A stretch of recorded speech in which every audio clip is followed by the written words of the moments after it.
Harvest tayo ng chili sa aking garden.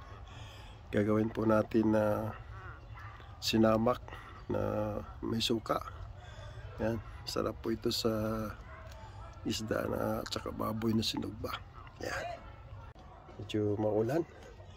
Kukuha tayo ng green para panglagay sa siniba sa may sabaw na isda.